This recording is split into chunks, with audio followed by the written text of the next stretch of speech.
with old men, Mem Sahib. But not like the one in the yellow turban. He's like a head of John the Baptist.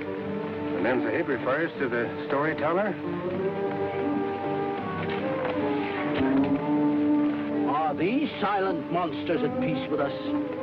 It is but a truce they keep with man.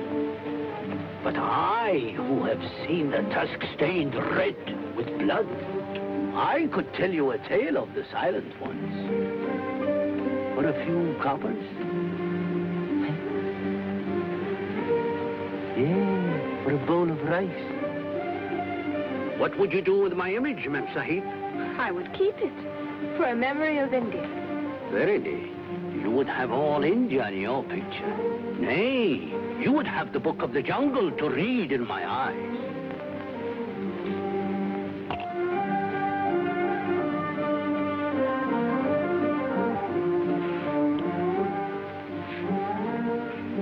In the beginning, you must think of nothing but silence. A silence so vast that the ear can hear it.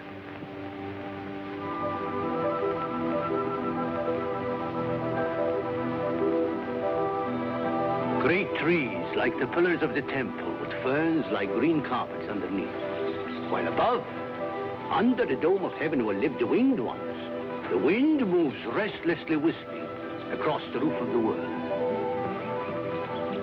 These are the eaters of grass in a world of torn flesh. Early the little fawns must learn the lesson.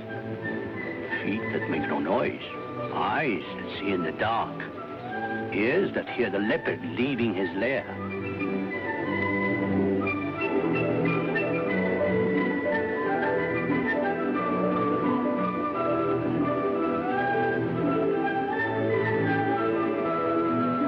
For the leopard lives by the law of claw and horn and fang. He will kill for hunger and eat thereof, but he will never kill for killing's sake. A law which all men break, but the jungle folk obey.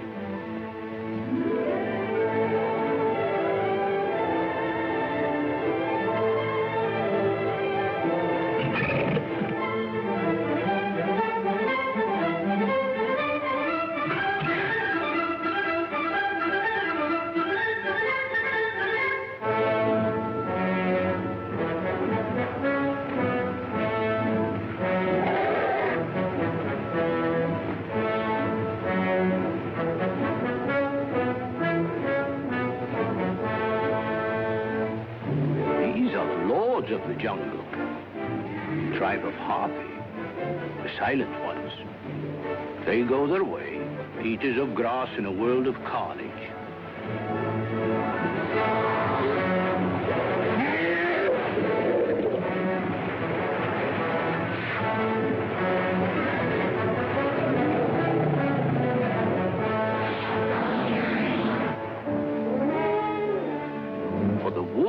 The true hunters of the jungle.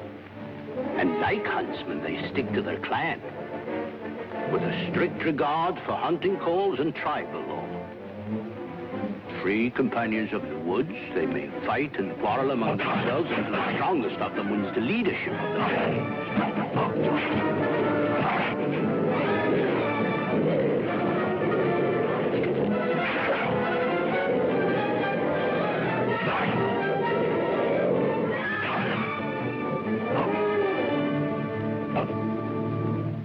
Yet jungle folks say the wisest among them is the tribe of Baloo, the bear.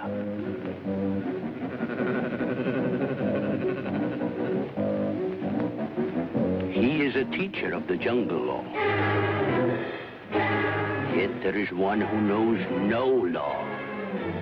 The barrel-bodied mugger, the crocodile, with his chin in the shallows and lust in his cold heart, hoping to drag down to the depths all who wander along his riverbank.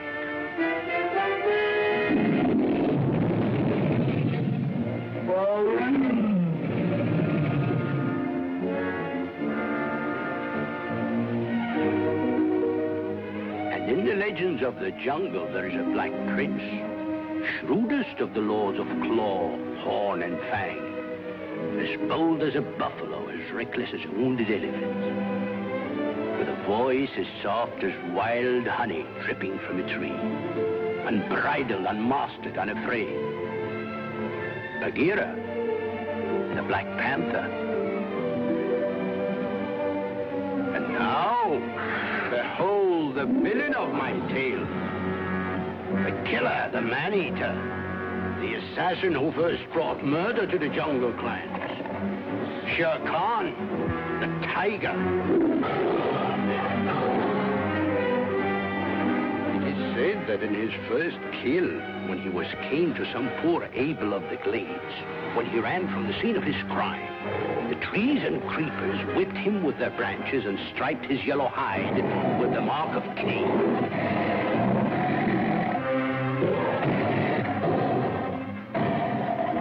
This evil lord must have his dish-lickers, his bullies for attendants.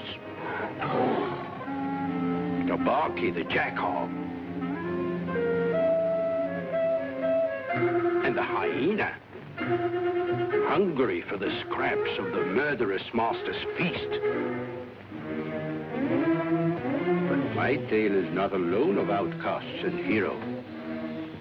I will tell you also of the rock snake, Kaa, the wise one, the oracle who taught Mother Eve the speech men use for trickery and sin. What is the book of life itself but man's war with nature? The struggle between village and jungle.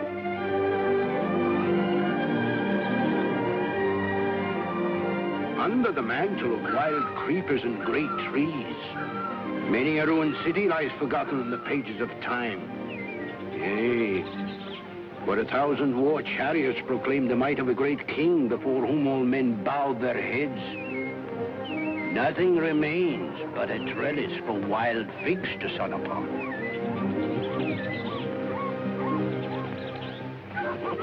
But what of the great Maharaja, the loser in this battle? He has left many such a palace to his cousins, the monkey folk, the bandalogs, the outcasts of the jungle.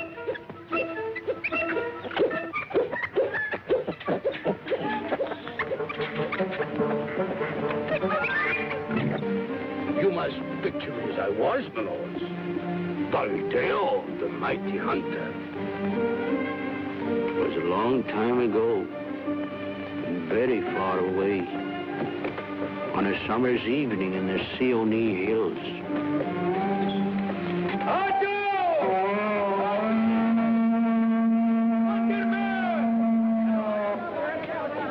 Again some palaver. It's Buldeo, master. That fool would make speeches the whole day. Come, Durga. Let's listen to him.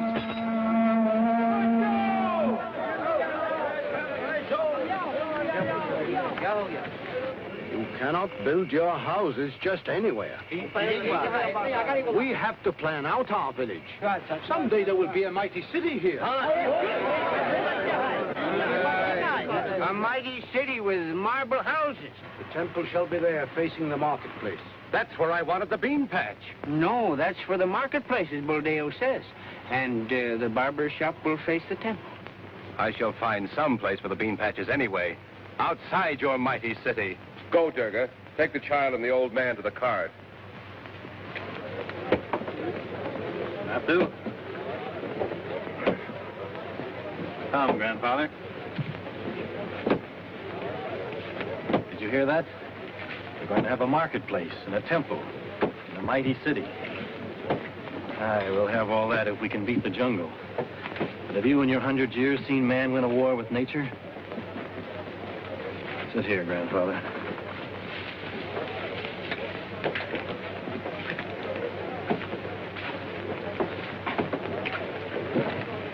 There, Natu.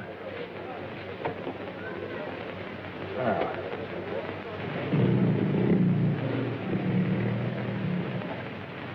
Go back to your work.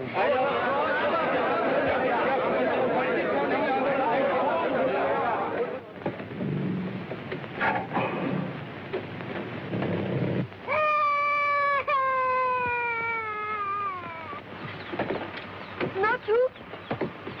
Where are you, my baby?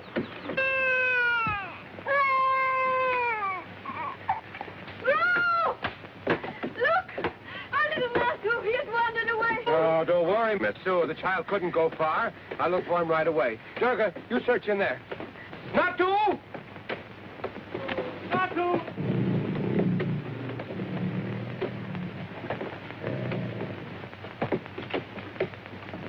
Natu! Natu! Natu!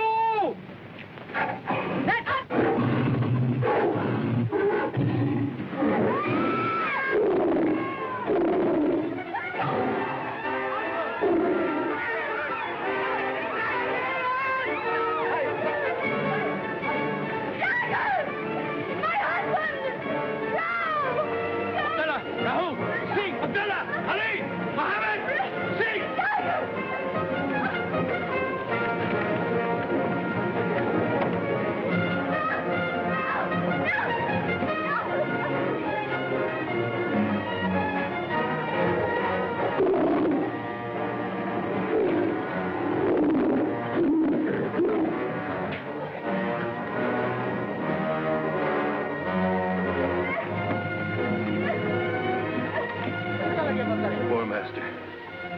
Poor Messua. Let us all go and look for the child. All men, bring your spears! Ali! Sing! Abdullah, torches! Follow me.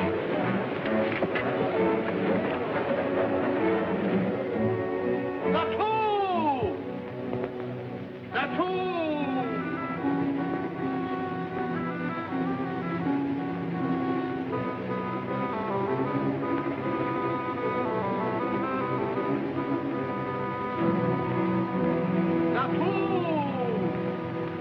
Natu!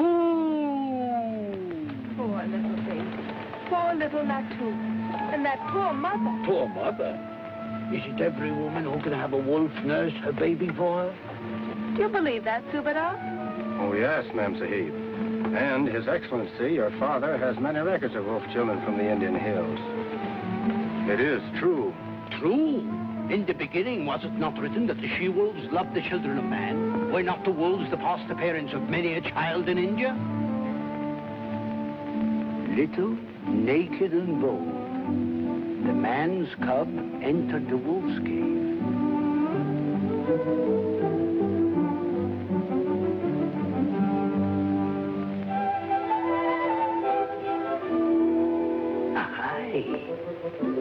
He felt just as much at home with the cubs as at his mother's side.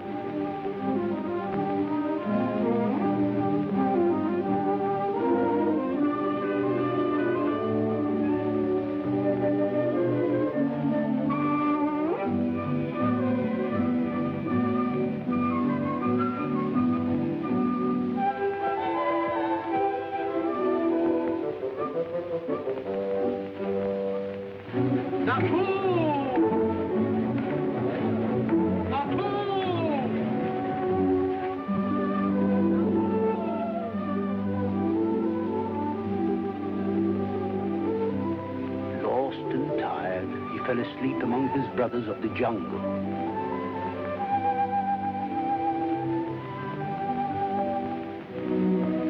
Akela, the father wolf, and Raksha, the mother wolf, knew that Shere Khan is prowling outside looking for the man cub. So they took him into their family.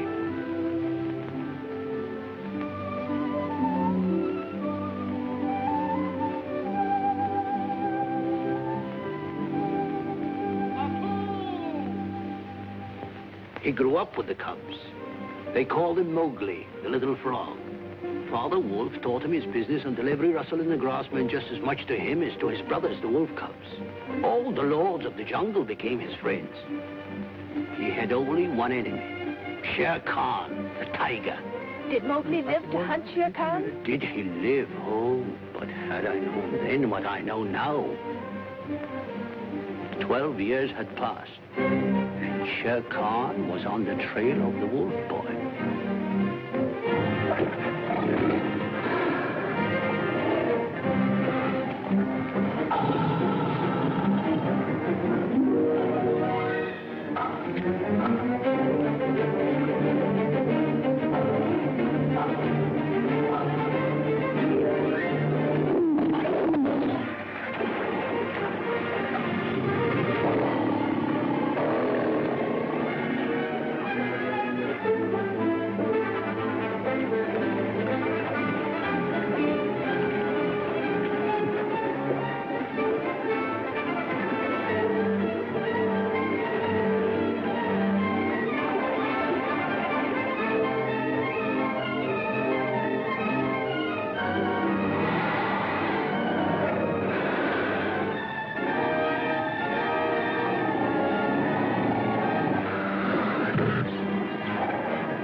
are you, boy? Can't you hear?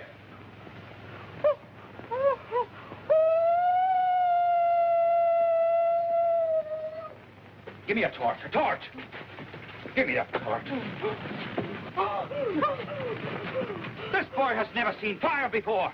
He's from the jungle. Yeah, he's a wild boy. We must be kind to him. Release him. Release him. Are you mad? This is a thing of the jungle. Let me look. Let me look. Look at the scars on his arms and legs. Those points on his bones. He has run on all fours with wolf cubs. Oh, child. This boy has been reared in the jungle. He has the evil eye. I begin to think he has. Moonshine. I think this boy is Messua's little baby, which was stolen that day we built the wall. Could this boy be yours, Messua? No, he's not mine. But he's a handsome boy. Eyes like red fire. Any woman would like to have a son like him. But my Natu was soft and plump. But, mistress, how could he be plump, running naked in the woods? I warn you all, he has the evil eye. No, Bordeo, he is some poor lost lad, though not my own. But I am a lonely woman, and if you would let me, I will shelter him for some other woman who has lost her son. He is a wolf. Let one in, and all will follow. He will bring down the jungle upon us. What the jungle has taken, the jungle has restored, Bordeo. Aye. Take this boy into thy house, my sister, and out of your little Korda money, forget not to honor me, for I have saved his life on this day. Release him. Wait! Are you going to turn this devil loose before I can protect you? A gun. Bordeo. Don't. A gun. Now release him. No. No. Boy. Boy. Will you come with me?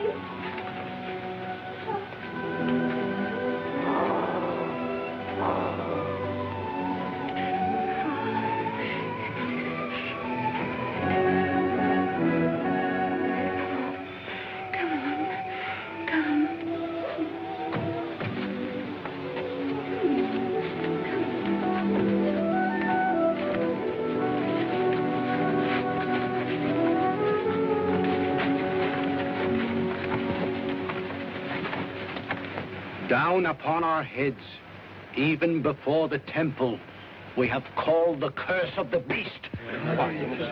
No more shall we prosper. The wild pig will trample down our vines. The tiger will stalk our streets. We have opened our doors to the devil. Don't look upon evil. Mahala, get home to bed. At least I can keep my own daughter from harm.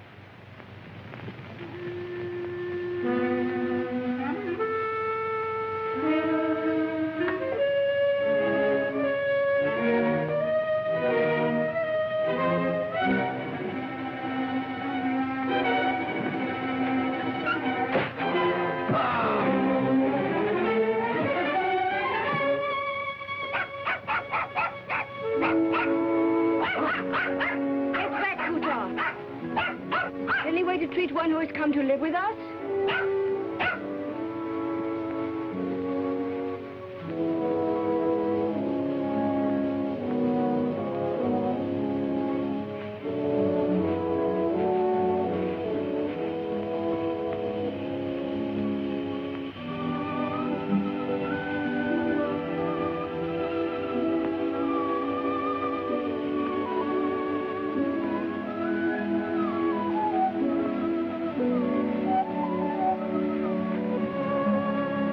Remember the day I gave the first little shoes to my Nut?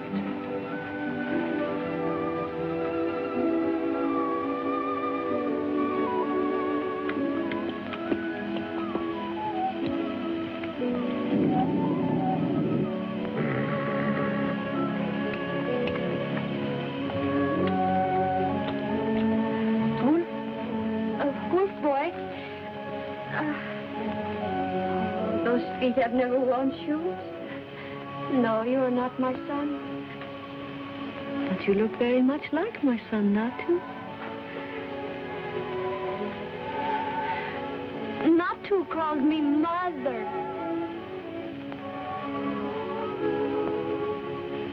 Mother. Mother.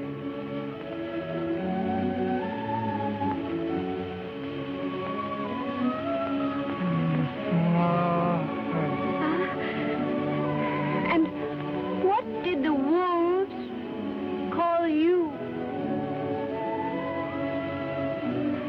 Wolves.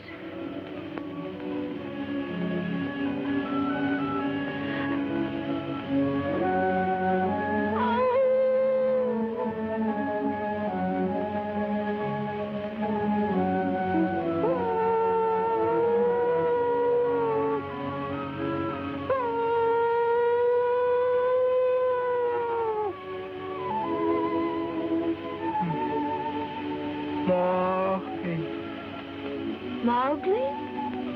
A little frog? Yes, you were like a little frog to them, the beasts of the jungle. And so you are Mowgli to me. Come. Come on.